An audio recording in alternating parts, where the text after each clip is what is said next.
Hey guys, how you doing? I'm Brett Pike, and it's time to talk homeschool. And today we're going to talk about teaching children carpentry. We're going to mix in some unschooling, skill development, and how to get your children entrepreneurial experience. And as I tell parents all the time, the goal of an education should be to produce an 18-year-old that is not reliant on the government, that is not reliant on corporations, and is not reliant on even you as the parent.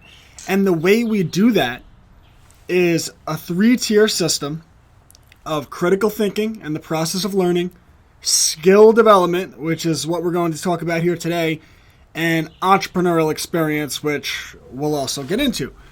But let's talk about carpentry. And let's say you want your child to be handy with woodwork. How do we go about doing that? And by the way, this should be something you could unschool with almost any child. And the reason for that is the assignments I'm about to suggest to you are naturally motivating. And I suspect your children will want to do them. Or even if they don't, you can find assignments that are similar to these that will have your children naturally motivated. Because as I talk about all the time, the best way to teach your child is to follow what naturally motivates them. That's the concept, that's the theory behind unschooling, and that's what makes it such a powerful form of education. So let's say you have a 4-year-old or a 5-year-old and you want to introduce woodwork. One of the things you can do is suggest and then build with them their own crayon holder, and you can make it right out of wood. This lesson and the next few that I talk about are all lessons that I put together for members of Homeschools Connected. Another lesson you can do with your children, which is naturally motivating, it's a lot of fun, and something they could really get excited about, is you could actually build a tree swing, and it's relatively easy to do. Obviously, you as the parent use your discretion, your discernment of how much of the assignment the children do on their own versus how much of the assignment you step in and do. For example, you don't want a 5-year-old working with a handsaw, but they certainly could do the sanding, they certainly could do the drilling, and you could teach them about tying knots, which is a great skill. And then they've built their own tree swing. They'll probably be really excited about it. They'll be naturally motivated, and they will start to develop the skills and the confidence to know that they can do woodwork, that they can be carpenters. Another assignment that I really like is build your own kite. And for me, this is personal because my 4-year-old is obsessed with kites. He's been since he was probably 2 years of age, and I was so excited to put it together. And when I got the materials and I took him outside, to see the joy in his face, to know that we were about to build a kite, hammer and nail, wood construction. We put it together, we flew it, and it was a really enjoyable thing. And I got to see firsthand just how motivated a child could be to do woodworking assignments. And a fourth assignment that I really like, if your children get a little bit older, is to have them make an American flag out of wood. And I like to go with this one because I could piggyback into the unschooling. So let's say that your child makes this American flag out of wood, and they have this beautiful piece of artwork in front of them. What can you as a parent do next?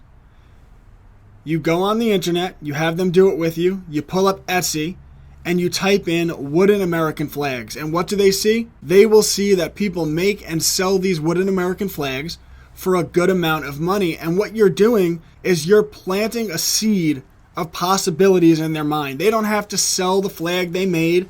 They don't have to make more of them and sell them. But you're planting the seed of possibility. You're showing them through experience what they're capable of and the options they have to do things in this world. Because ultimately, I want them to start doing wood projects that they want to do, and I want them to understand that they could sell them on Facebook, that they could sell them at Etsy, that they could sell them at a local farmer's market.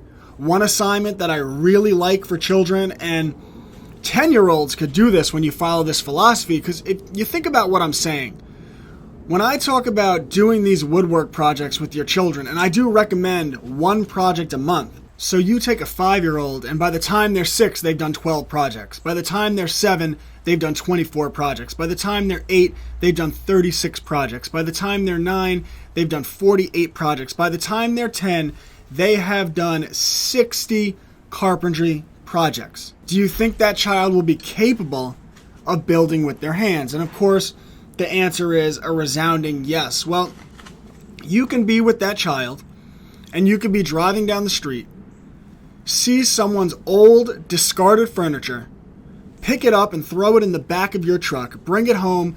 Your child could refurbish that furniture and turn it into something beautiful. They will have that skill set. And then you've been showing them how to do entrepreneurial things, and maybe this is where they take the leap, or maybe they want to take it to the next level. So what do? You point out that they could probably sell that at a flea market or a farmer's market. And you do research. You have them look into local places that they could sell it, or maybe even an antique store where they call up the owner. You have them prepare a sales pitch, and they make their sales pitch as to why the owner of that antique shop should buy this furniture from them at wholesale. And all the while, they've developed these skills, and they are getting out of this world entrepreneurial experience, and they're developing a mindset of abundance. And I always tell parents, mindset is something that we always have to be mindful of. It gets into the same idea of basic things, like when you're teaching a child to read, right? You're teaching a child to read, you want to make sure that they enjoy reading. The number one objective of early childhood reading is that they enjoy reading. So if it starts to become something aversive where you feel like that child hates reading, you take a step back, right? So we always have to feel these things out, but ultimately we are trying to develop a winning mindset in our children in which they look at the world as being full of an abundance of opportunities. We want our children to see opportunities where other people might not see those opportunities. And all the while, we're doing that just by following their interests. They'll probably be naturally motivated to do some of these woodworking projects. And if they're not, that's okay too. You don't have to force it.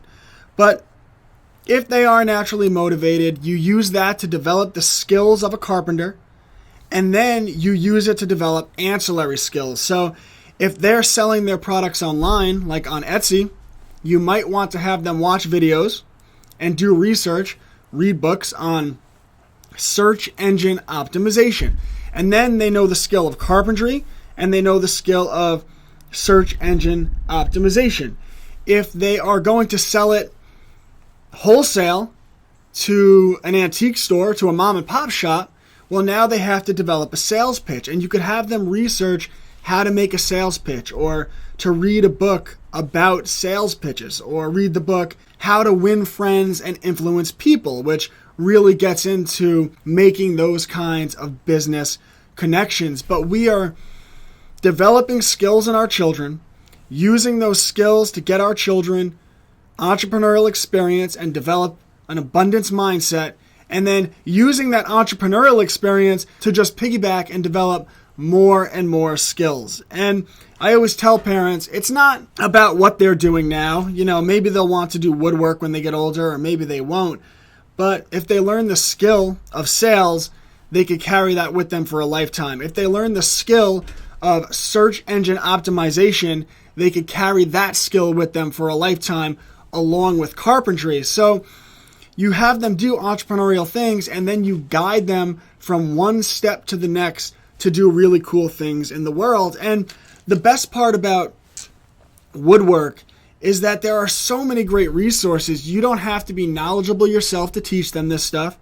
You could look at the projects that I laid out to you already, or if you just go on to Amazon, I forget the name of the books off the top of my head, but I'll post pictures of them when I go back and edit this. There are books available that are designed for 4 years and up that are an introduction to woodwork and carpentry. There are books for middle school that are an introduction to woodwork and carpentry.